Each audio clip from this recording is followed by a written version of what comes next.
Hey, you know it's constantly working, like behind the scenes to keep us going? Hmm. Our body's defense system, the immune system, it's not just about fighting off those pesky germs.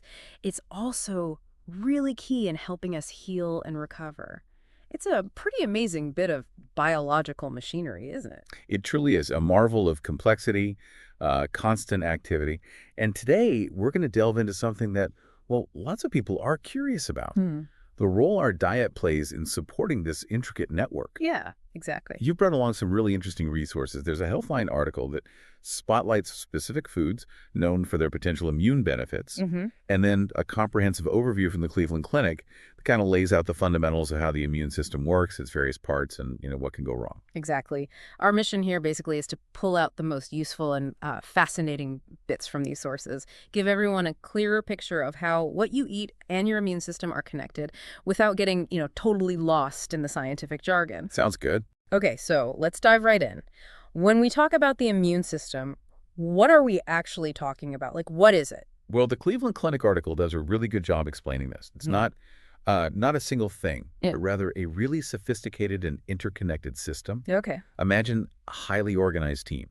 You've got various organs, different types of white blood cells, essential proteins like antibodies and cytokines, and, well, a whole bunch of chemical signals. Wow. Yeah, and all these parts are constantly communicating and acting to keep us healthy. Okay, so what are the main jobs of this incredible team? What's it actually doing for us day in and day out? Right, so the Cleveland Clinic outlines several vital roles. Primarily, it acts like a security force, Security force, okay. trying to prevent harmful invaders, the bacteria, viruses, fungi, parasites, even rogue cancer cells from getting into our bodies in the first place. Right. Now, if these invaders do manage to get through, the immune system springs into action to neutralize and eliminate them, while also trying to limit any damage they might cause. It's also crucial in repairing tissues that have been injured. And maybe one of its most remarkable abilities is how it learns and adapts to new threats. That learning part is just Yeah. mind-blowing. It's like our body has its own intelligence network. Precisely. A healthy immune system has this incredible ability to distinguish between our own cells, what it sees as self, and anything foreign or non-self. Okay. When it finds a germ, it starts a response to get rid of it. Hmm. Then, and this is key, it remembers that specific invader. Remembers it. Yeah, it develops specialized antibodies that can target it way more efficiently if it shows up again. This is the foundation of what we call acquired immunity. Ah, okay. And it's also the basic idea behind how vaccines work. They basically give our immune system a safe way to learn about and remember specific threats without making us sick. That's a fantastic explanation. Simple, but really clear. Now, the Cleveland Clinic also mentioned that sometimes the system can get unbalanced, like either underactive or overactive. That's a really critical point, yeah.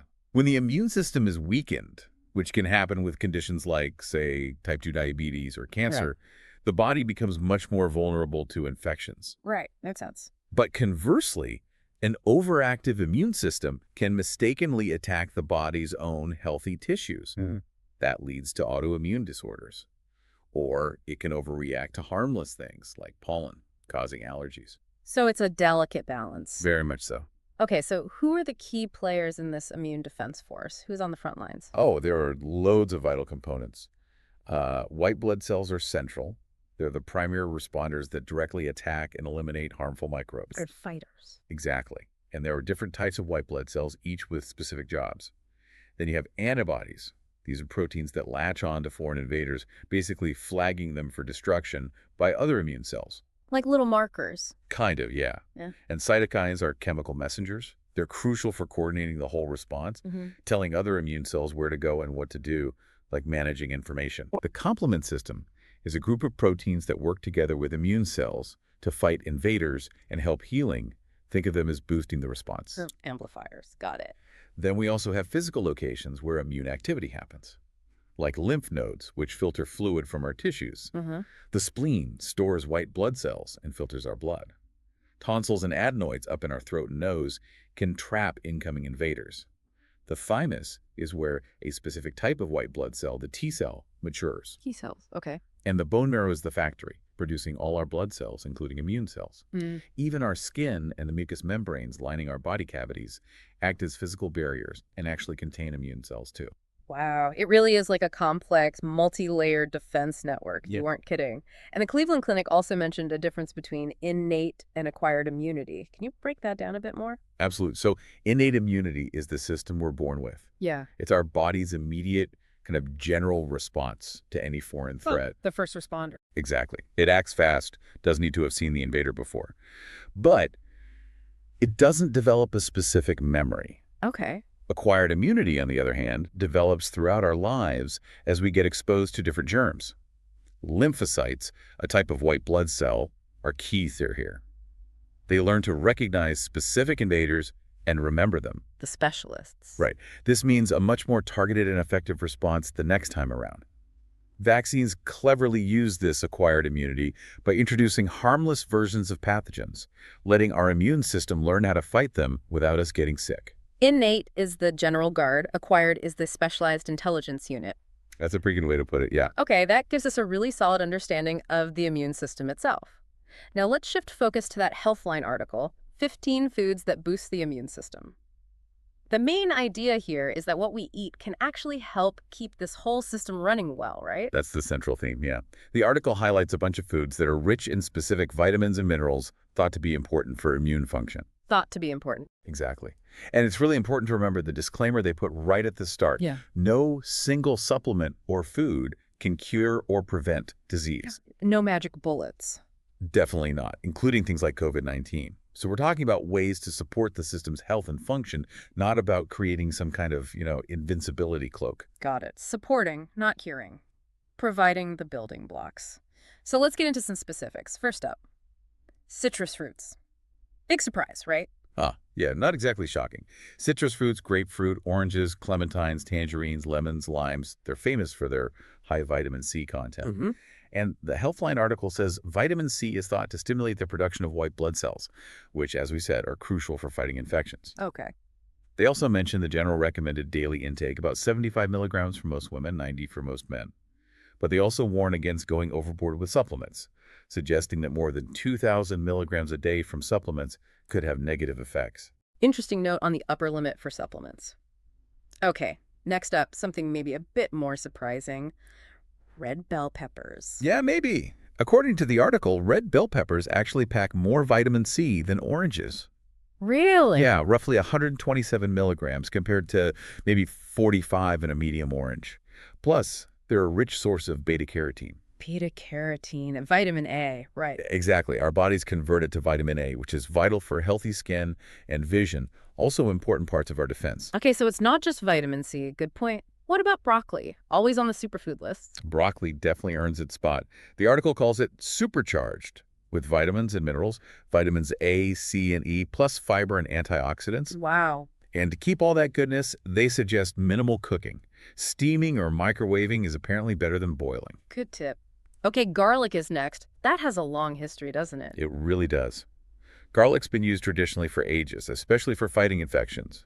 Healthline suggests its immune-boosting effects likely come from sulfur-containing compounds like allicin. Allicin, okay. And interestingly, garlic might also have other benefits, like potentially slowing down artery hardening or lowering high blood pressure. Huh.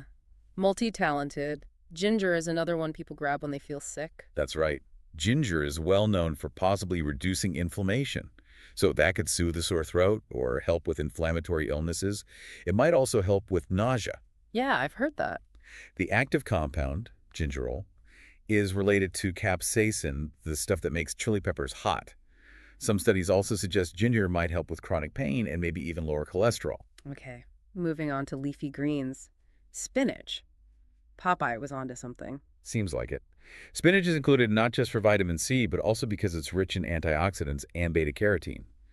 Both can potentially help our immune system fight infections. And cooking. Similar to broccoli, minimal cooking is best to keep the nutrients, though apparently light cooking can actually help us absorb the vitamin A better. Ah, interesting trade-off. Yogurt is next, and they specifically mention looking for live and active cultures. Why is that important? Yeah, yogurts with live and active cultures, like some Greek yogurts, are thought to help the immune system by introducing beneficial bacteria into the gut. The microbiome connection. Exactly. These good bacteria help maintain a healthy balance in the gut, which plays a surprisingly big role in immune function. The article advises choosing plain yogurt, though, not the sugary flavored ones. Right, sweeten it yourself. Yeah, with fruit or honey. Yogurt can also be a source of vitamin D, which helps regulate the immune system. They even briefly mention the ongoing research on vitamin D and things like COVID-19, noting that while deficiency might be a risk factor, it's definitely not a treatment. Good clarification. Almonds are up next, focusing on vitamin E. That's right. Vitamin C gets a lot of press, but vitamin E is also a really potent antioxidant, crucial for a healthy immune system. And because it's fat-soluble, it needs fat to be absorbed well. Ah, and almonds have healthy fats. Exactly. So almonds provide both. The article notes the daily need is around 15 milligrams for adults, and a half-cup serving of almonds gives you a good chunk of that. Okay. Sunflower seeds also made the list, again mentioning vitamin E. Yes, sunflower seeds are a good source of vitamin E, but also other nutrients like phosphorus, magnesium, and vitamin B6. Plus, they're high in selenium. Selenium. Yeah, which has shown some promise, mostly in animal studies, though, for helping fight viral infections like certain flu strains. More research needed in humans, of course. Right. Turmeric is another interesting one, that bright yellow spice. Turmeric contains curcumin, which is well known for its anti-inflammatory properties. It's used traditionally for things like osteoarthritis. The Healthline article mentions some animal studies suggest curcumin might also modulate the immune system and have antimicrobial properties. But again, need more solid human research. A recurring theme. Green tea is next, focusing on antioxidants again. Yep, green tea is loaded with flavonoids, especially a powerful antioxidant called EGCG, epigallocatechin gallate. Research suggests it might have antiviral properties and could potentially enhance immune function. The article points out that steaming green tea leaves, unlike fermenting black tea leaves, helps preserve that EGCG. Interesting processing difference. Okay, fruits again. Papaya. Yes, papaya is an amazing source of vitamin C. One small one can give you your whole daily amount. It also has an enzyme called papain, which has anti-inflammatory effects, plus potassium, magnesium, and folate. Nutrient dense. Kiwi is another fruit on the list, similar benefits. Pretty much. Kiwis are also packed with essentials folate, potassium, vitamin K, and again, lots of vitamin C. Healthline highlights that the vitamin C in kiwis can help white blood cells function better, and the other nutrients support overall health. Okay. Now, poultry is an interesting one, especially the mention of chicken soup. Yeah, it's not just comfort food. There's actually some evidence suggesting chicken soup might help reduce inflammation when you're sick. Plus, poultry like chicken and turkey is a good source of vitamin B6, important for lots of chemical reactions and making red blood cells.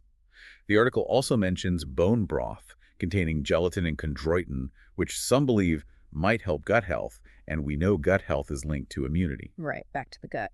Finally, shellfish made the list, with a specific mineral focus. That's right. Certain types, oysters, crab, lobster, mussels, are good dietary sources of zinc. Zinc. Yeah, an essential mineral crucial for immune function. But the article warns about getting too much zinc. The recommended daily intake is 11 milligrams for men, 8 for most women. Excessive amounts can actually inhibit the immune system. So more isn't always better there. Definitely not with zinc supplements, yeah. Okay, that's a really thorough rundown of those specific foods. Now, if we pull back and look at both the Healthline list and the Cleveland Clinic overview, what are the big picture practical steps we can take for immune health? Combining diet and general lifestyle stuff? Well, both sources really hammer home the importance of a well-rounded diet as the foundation. The Cleveland Clinic specifically advises focusing on a balanced mix of fruits, vegetables, lean proteins, and whole grains. The basics. Pretty much. Yeah. Because that provides the wide range of nutrients the immune system needs. But beyond diet, they also stress other key lifestyle factors. Regular exercise. Maintaining a healthy weight, they mentioned a BMI, under 30 is linked to better immune function. Interesting specific link there. Yeah. Also, getting enough sleep, staying up to date on vaccines, and importantly, avoiding smoking. So it's really not just about adding a few superfoods, but more about the whole pattern, the whole lifestyle. Exactly. And the Healthline FAQ section reinforces that. It says there's no quick fix, no way to boost your immune system overnight, but making gradual, sustainable changes, like eating that balanced diet, getting regular exercise. They suggest 150 minutes of moderate activity a week, prioritizing sleep, managing stress, not smoking, limiting alcohol. All that contributes significantly to overall well-being and supports healthy immune function long-term. Consistency and a range of habits are key. No magic overnight boost.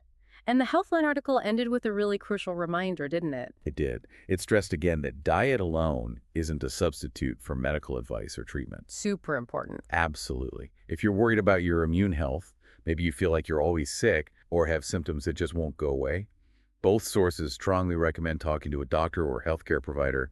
They can figure out if there's an underlying issue that needs attention. Definitely a vital point. Okay, so to wrap this all up, what's the main takeaway from our deep dive into these two sources today? I think the central message is that supporting our immune system is, well, it's complicated, as the Cleveland Clinic showed us. It's multifaceted. But a balanced, diverse diet, one that includes those nutrient-rich foods Healthline highlighted, giving us key vitamins and minerals like C, E, A, D, B6, zinc, that can play a really significant role. Fueling the system. Exactly. These nutrients are essential fuel for all the different parts of our complex immune defense network to work properly. That makes perfect sense. Nourishing our defenses from the inside out with consistent healthy habits. Okay, so for everyone listening, maybe take a moment to think. Which of these foods could you start incorporating more regularly into your diet to support your overall health? And maybe think a bit broader too. Given how intricate the immune system is and how many lifestyle factors affect it, what else in your daily life, beyond just food, could you maybe explore to further strengthen and support your body's amazing natural defenses?